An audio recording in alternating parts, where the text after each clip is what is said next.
A warm welcome back to your latest industry news. Cathay Pacific is returning to an Indian city. There are developments at Air Canada and Singapore Airlines facing some increased competition. Why not begin there with the major international company publishing its quarterly results with notable comments surrounding the increasing levels of competition across its route map.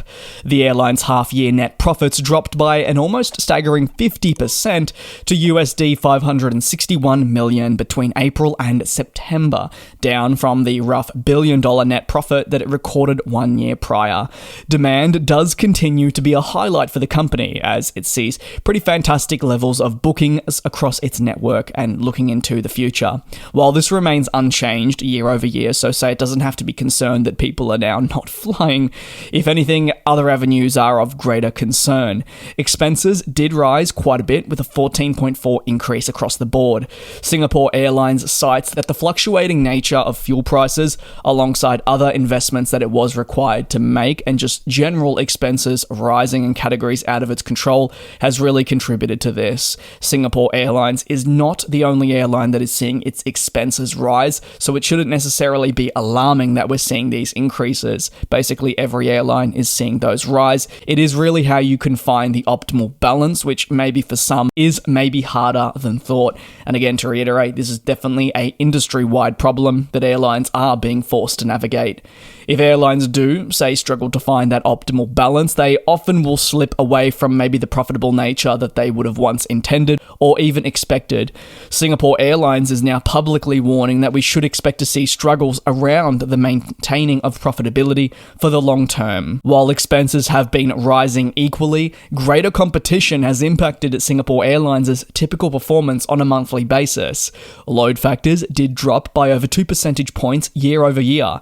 While this is not a substantial drop worth being concerned about, it does back up that the airline is facing some increased competition in its current operating environment. And while it does have Singapore Changi on lock, there are more airlines around the world that are looking to fly into there and fly onwards. Look no further than Turkish Airlines, recently flying to Australia for the first time. And for the moment, they're doing so via Singapore, offering a new way for you to get to Europe over Singapore Airlines. This is an airline, again, that has been and continues to be a staple within our industry, but evolving trends, new emerging airlines, and others that are expanding at rapid rates are putting pressures on legacy companies such as the Changi-based one to continue thriving, and such setbacks are to be completely normal as it reevaluates what's next and how to really adequately move forward.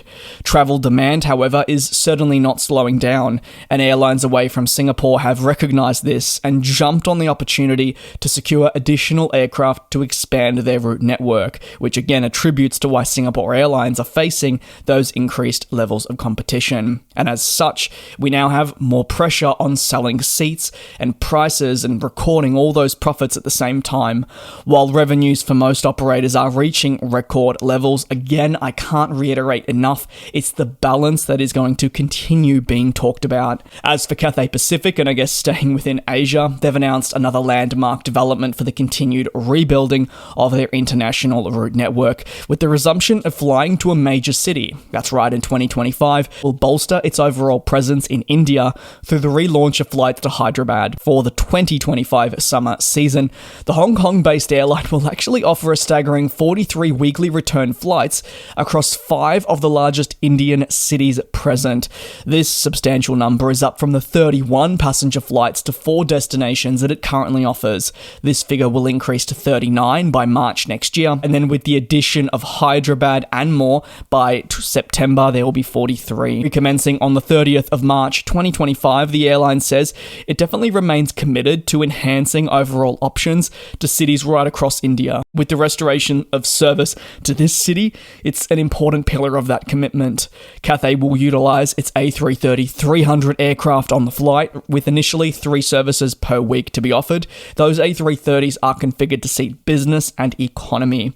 The carrier has also confirmed that from the 1st of September, a mere half year after the Hong Kong to Hyderabad route will increase from 3 to 5. Cathay says the flight will operate as CX-672-673, with a late night departure from Hong Kong and an early morning arrival into Hyderabad. Over to Air Canada, who are readying for a pretty busy 2025 summer schedule by announcing the launch of new seasonal services to increase capacity across key markets. I'll split this section up into the relevant locations. Why not begin with a boost in flights across the Pacific, enhancing connectivity to key Asian markets. Seasonal service from Montreal to Seoul will recommence during the summer period, giving greater access to the South Korean market from the eastern part of Canada. Meanwhile, Osaka and Toronto will also resume using this route alongside the Seoul-bound flight from Montreal with the 787 Dreamliner. These routes are returning ones, having launched in the summer 2024 season, and are enjoying some pretty positive results. So, for Air Canada's position, why not bring them back?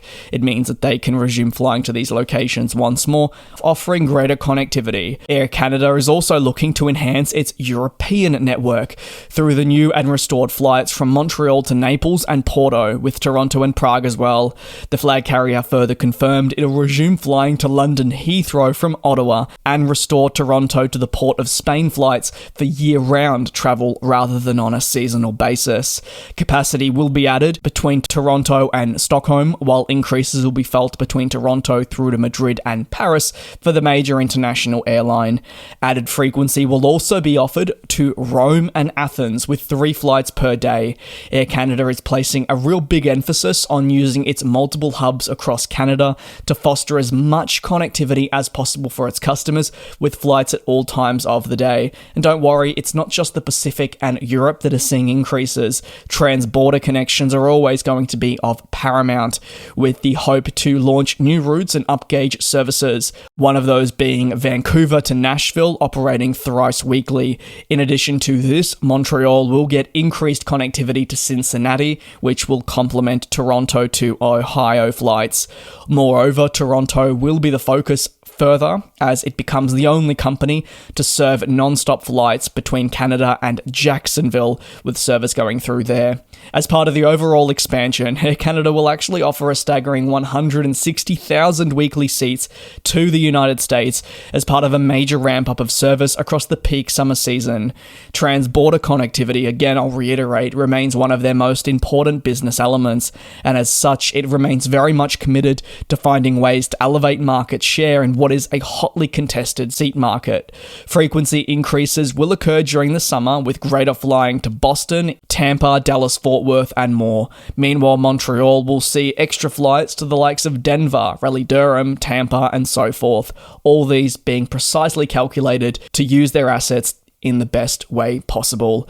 That is going to conclude today's aviation news recap. If you have any thoughts, as always, you're more than welcome to drop them down below in the comments.